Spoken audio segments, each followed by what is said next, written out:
Today we are doing shlok number 5. So let me start chanting it for you. Na chodvam na chadho na chantar na bahyam na madhyam na tiryam na purva paradik vyadvyapakatva dakhandai karupa tadeko vashishtha shiva kevaloham tadeko vashishtha shiva kevaloham. Om. The translation goes like this: neither above nor below, neither inside nor outside, neither the middle nor the across, neither the east nor the west am I. For like the all-pervading ether, I am spread everywhere. So I am simply Shiva, the self. For this remains even in sleep after everything is taken out. As you know, young Bhagwan Shankaracharya was giving his introduction to his guru, who had asked him, "Who are you?"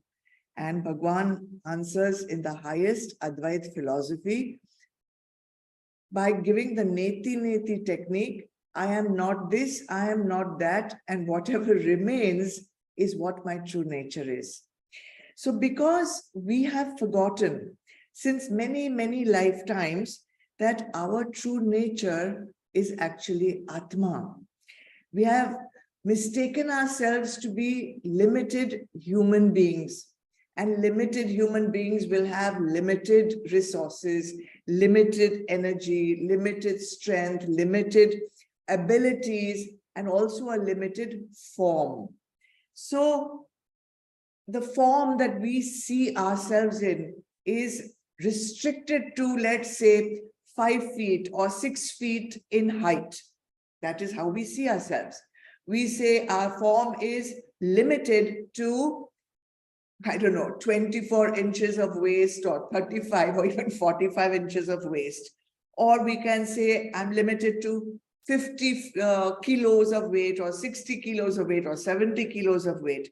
So these measurements that we have of ourselves, we kind of make that as the boundary of ourselves. That means that anything beyond so many inches is not us. Anything beyond so many feet and so many inches is not us. Anything that is not beyond so much kilos of weight, that is not us.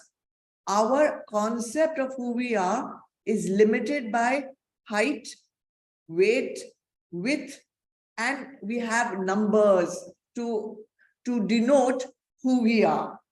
But Shankaracharya, even at that young age, when he met his guru, he did not see himself bound by these measurements of feet and inches and weight.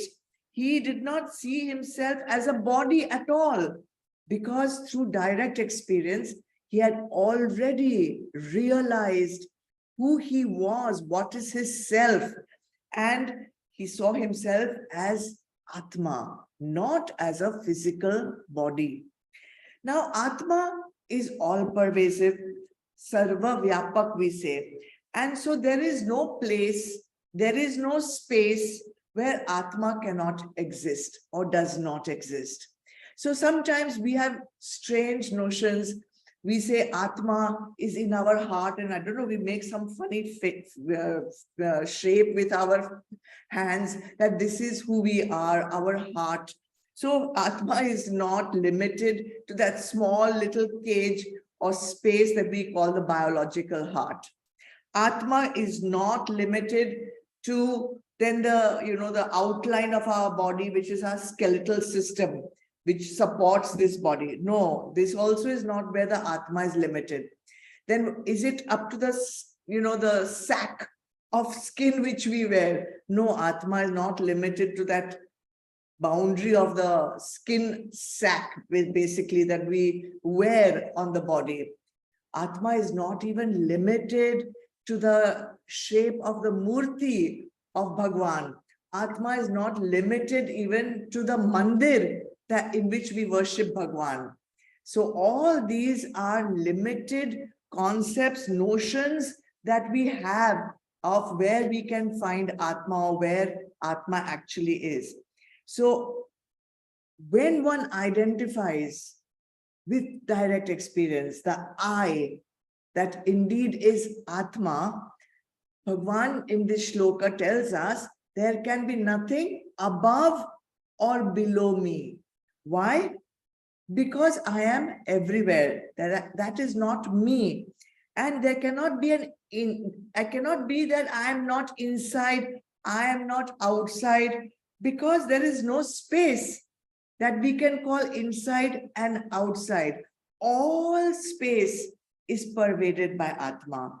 And he says, I am not in the middle, I am not in the across. So if you want to have a middle, you need to have a limit. Only I can know what is the limit if I know what is the beginning and what is the end. I can know what is across if I know the width of something. But Atma is infinite. Atma doesn't have a beginning. Atma doesn't have an end. Atma doesn't have an up or down. And then he says, no east, no west. In fact, no north, no south.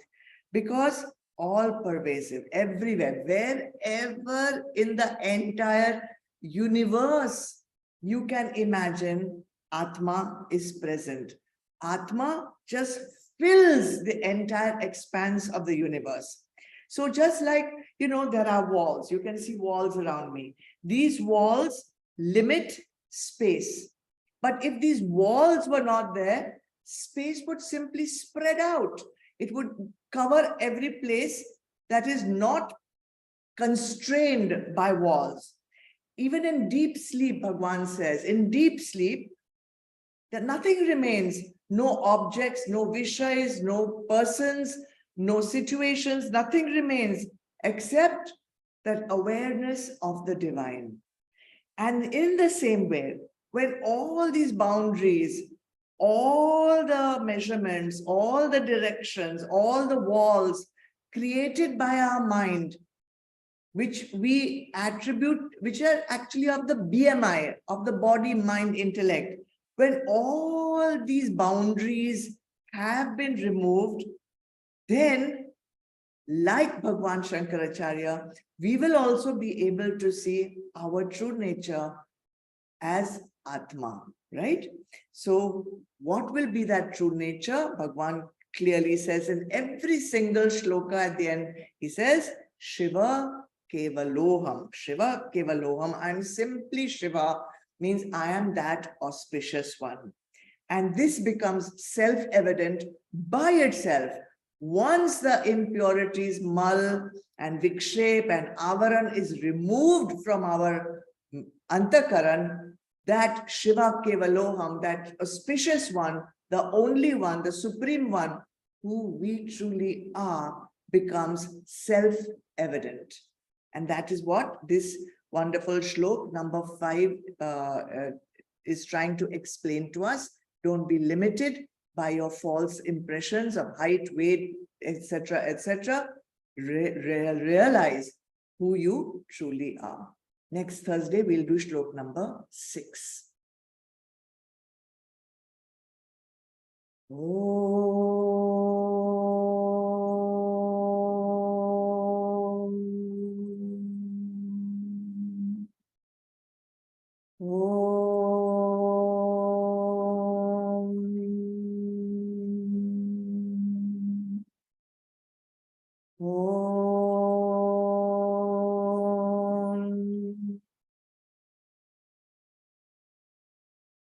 Asatoma Sadgamaya Tamasoma Jyotirgamaya Mrityurma Amritam Gamaya Om Shanti Shanti Shanti Om Purnamada Purnamidam Purnat Purnamudachyate Purnasya Purnamadaya Purnameva Vashishyate. Om Shanti Shanti Shanti. Hari Om. Shri Gurubhyo Namaha. Hari Om. Chidarpanam, Jai Gurudev.